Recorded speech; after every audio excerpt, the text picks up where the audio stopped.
நான் உங்கள் ஜர்னலிஸ்ட் உதய். பாலா இயக்கத்துல அருண் விஜய் ஹீரோவா நடிச்ச வணங்கான் படத்தோட ரிவ்யூ தான் இந்த வீடியோல நம்ம பார்க்க போறோம். பாலா இயக்குனர் பாலா தமிழ் சினிமாவுக்கு பொக்கிஷங்களை கொடுத்த ஒரு மிகப்பெரிய இயக்குனர். அவரை பார்த்து எத்தனையோ இயக்குனர்கள் அவர் பாணியில வந்திருக்காங்க. சூர்யா, விக்ரம் மாதிரியான ஒரு மிகப்பெரிய அற்புதமான நடிகர்களை நம்மளுக்கு கொடுத்து அவங்களையும் நடிகர்களை மாத்தின பெருமை, தனிப்பெருமை பாலாவுக்கு மட்டும்தான் சேரும். அந்த வரிசையில அருண் விஜய் சேர்ந்தாரா இல்லையான்றதுதான் இந்த ரிவ்யூல நம்ம பார்க்க போறோம். இந்த படத்தோட கதைக்கு போனோம்னா ஆரம்பத்துல சுனாமிக்கு அடுத்து ஒரு சீன் காட்டுறாங்க. அதுக்கு அடுத்து இப்போ நடக்கிற ஒரு சீன். அருண் விஜயும் அவங்க தங்கச்சி ஒரு சின்ன குழந்தை, அந்த குழந்தைய எடுத்து வளர்க்கிறாரு அருண் விஜய். ஒரு அண்ணன் தங்கச்சியோட பாச போராட்டம் அப்படின்னு சொல்லலாம். கன்னியாகுமரியில இந்த கதை நடக்குது. அருண் விஜய் பேச முடியாத, காது கேட்காத ஒரு மாற்றுத்திறனாளியா இருக்கிறாரு. ஆரம்பத்துல ஒரு போட்ல, டூரிஸ்ட் போட்ல அட்டெண்டராவோ ஹெல்ப்பராவோ இருக்கிறாரு. அதுக்கு அடுத்து ஒரு மாற்றுத்திறனாளிகள் பெண் குழந்தைகள் இருக்கிற மாற்றுத்திறனாளிகள் இருக்கிற ஒரு ஹாஸ்டலுக்கு ஹெல்ப்பராகவும் இருக்கிறாரு. சோ மாற்றுத்திறனாளி ஆனாலும் முன்கோபக்காரர், முரட்டுத்தனமான ஒரு மனுஷன். இந்த முரட்டுத்தனத்தால, முன்கோபத்தால அவர் அதிகமான பிரச்சனை எல்லாம் சந்திக்கிறாரு. மாற்றுத்திறனாளிகள் இருக்கிற ஹாஸ்டல்ல, விடுதியில ஒரு சின்ன பிரச்சனை நடக்குது. அதை ரிவீல் பண்ணா கதையை கொஞ்சம் ஸ்பாயில் ஆகும், அதனால அதை சொல்ல விரும்பல. சோ அங்க நடக்கிற அந்த பிரச்சனையை அந்த குழந்தைங்களுக்கு இவருக்கு கன்வே பண்றாங்க. இவரு ஒரு இரட்டை கொலை செய்யறாரு. அதுக்கு அடுத்து மூணாவது கொலை செய்யறதுக்கும் துடிக்கிறாரு. கடைசியில போலீஸ் கிட்ட இவர் மாட்டிக்கிறாருன்னு சொல்ல தேவையில்ல, இவராதான் வாண்டடா போலீஸ் கிட்ட போய் சரணடைகிறார். அந்த கொலை நான் தான் பண்ணேன் அப்படின்னு சொல்றாரு. தங்கச்சி மூலியமா கன்வே பண்றாரு ஸ்டேஷன்ல.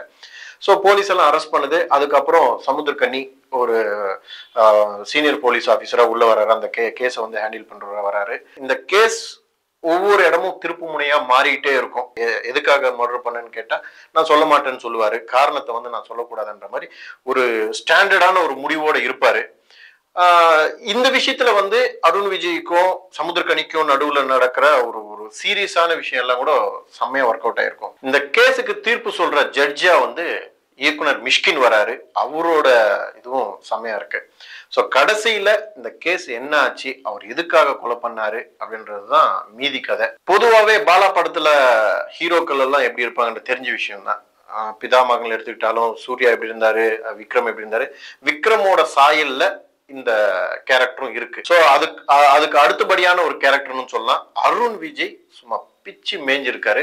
ஃபர்ஸ்ட் ஹாஃப் பூரா ஓரளவுக்கு நம்மள கன்வே பண்ணி அந்த கேரக்டருக்குள்ள நம்ம கொண்டு போறாரு. செகண்ட் ஹாஃப்ல நம்ம எதிர் வீட்டு பக்கத்து வீட்டு பையன் ஒரு மாற்றுத்திறனாளி மாதிரியே நம்மளுக்கு பார்க்க தோணுது. அந்த கடல் ஓரத்தில் இருக்கிற வீடு, தங்கச்சியோட உக்காந்துட்டு பேசுற ஒரு சீனு நம்மளதான் கண் கலங்க வைக்கிறாரு.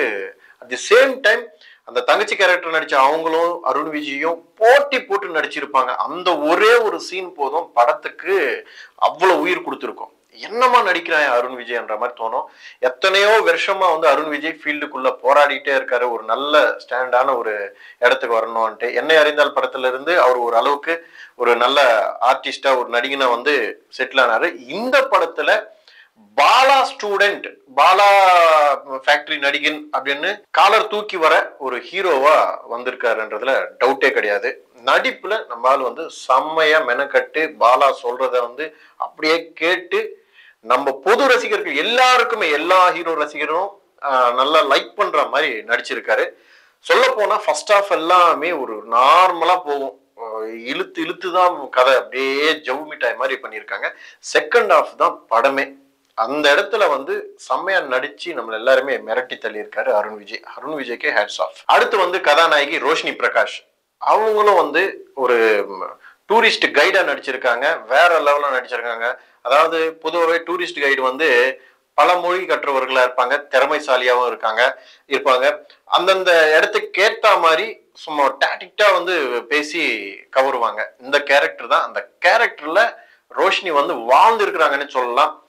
என்ன ஒரு பஞ்சாயத்துனா, பாலா படத்துல எப்போ பார்த்தாலும் அந்த கதாநாயகி அடி வாங்குறது, செவுத்துல போட்டு இடிச்சிட்டு வலிக்கிட்டு வர்றது, ஹீரோ போட்டு மாங்குன்னு அடிக்கிறது, இந்த கேரக்டர்ல இருந்து அந்த பெண்களை விடுவிக்கல பாலா. சரி, அந்த ஒரு விஷயம் தான் ஒரு சின்ன மைனஸா தோணுதே தவிர, பட் அல்டிமேட்டா வந்து அந்த பொண்ணுக்கு ஏத்த மாதிரி அந்த கேரக்டர் இருக்கு. சமுத்திரக்கனியை பத்தி சொல்லவே தேவையில்ல. செம்ம ஃபிட்டா ஒரு போலீஸ் ஆபீசர். அவர் வந்து நடந்து வர சீன் எல்லாமே பார்த்தா பொதுவா போலீஸ் ஆபீசர்னாவே செம்ம ஃபிட்டா தான் இருப்பார் சமுத்திரக்கனி. இது வேற பாலா படம். ஐயோ அண்ணன் எங்க திட்டிடுவாரோன்றதுக்காக டபுள் மடங்கு ஃபிட்டா அப்படியே கம்பீரமா நடக்கிற சீன் எல்லாம் வந்து அப்பட்டமா மூஞ்சில தெரியுது.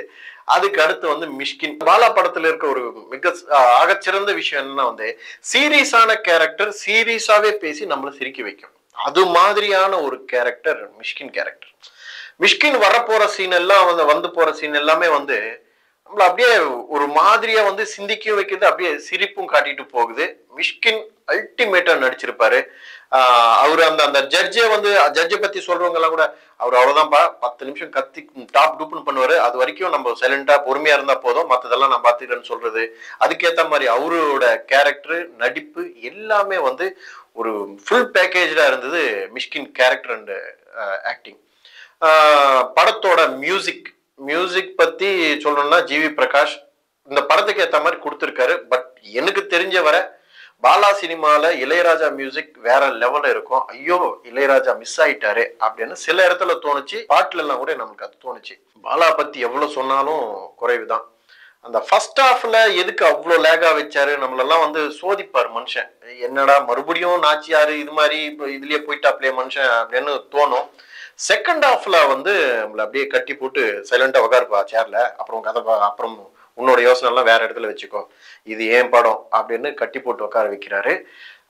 கிளைமேக்ஸ் வரைக்கும் அந்த 3வது கொலை பண்ற வரைக்கும் அவரு நம்மள வேற லெவல்ல சிந்திக்க வச்சிருப்பாரு. ஸோ அந்த மனிதம் அப்படின்றது மனுஷனுக்குள்ள மிஸ் ஆச்சோ அப்படின்ற ஒரு கேள்விக்கு இந்த படத்துல ஒரு பதில் இருக்கு. மாற்றுத்திறனாளிகள் மேல மற்றொரு மாற்றுத்திறனாளிகளுக்கு தான் அக்கறை அதிகமா இருக்கும் அப்படின்ற ஒரு விஷயம் இருக்கு. அதையும் சொல்லியிருக்காரு. மற்றவங்களுக்கும் இருக்கணும் இருக்கு. இந்த விஷயத்தையும் வந்து தெளிவா கிளைமேக்ஸ்ல சொல்லியிருக்காரு. மிஷ்கின் சமுத்திரக்கனி கேரக்டர் ரெண்டுமே வந்து அந்த விஷயத்துக்கு ஜட்ஜ்மெண்ட் கொடுத்துருக்கோம். மொத்தத்துல படம் வந்து ஒரு செம்மையான ஒரு படம். ஃபர்ஸ்ட் ஹாஃப்ல உங்களால ஓகே பொறுமையா நான் அந்த ஃபர்ஸ்ட் ஹாஃப் வந்து தாண்டிடுவேன் அப்படின்ற ஒரு பொறுமை உங்களுக்கு இருந்தா கண்டிப்பா இந்த படத்தை பாருங்க. செகண்ட் ஹாஃப் எல்லாம் வந்து 100% பாலா படமா தான் இருக்கும். மற்றொரு வீடியோவில் சந்திப்போம். நன்றி, வணக்கம்.